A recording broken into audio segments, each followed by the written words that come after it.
Čo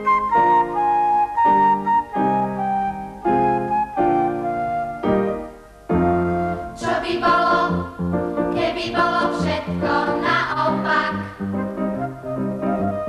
Na diviny lietal zajac, po zemi zazbehal mrak. Vlka zjedla stará mama, krázy predal hrad. Princeznu pred hlúpym Janom zachraňuje drak. Rozprávky sú pre nás deti najpestrejší svet.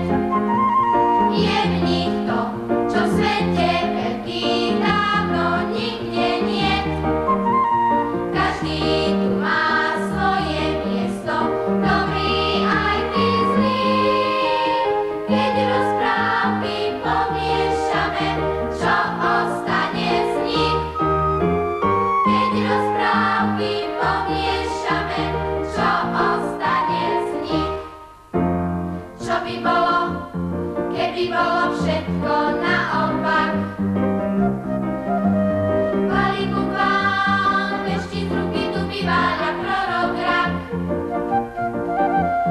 Snehulienka z trpaslíkmi v ružiach tvrdo spí. Bystrozraký má so zrakom vážne starosti. Rozprávky sú pre nás deti najpestrejší svet. Je v nich to, čo v svete veľkých dávno nikde niet. Každý tu má svoje miesto, dobrý aj ty zlý. Keď rozprávky pomiešame, čo ostane z nich?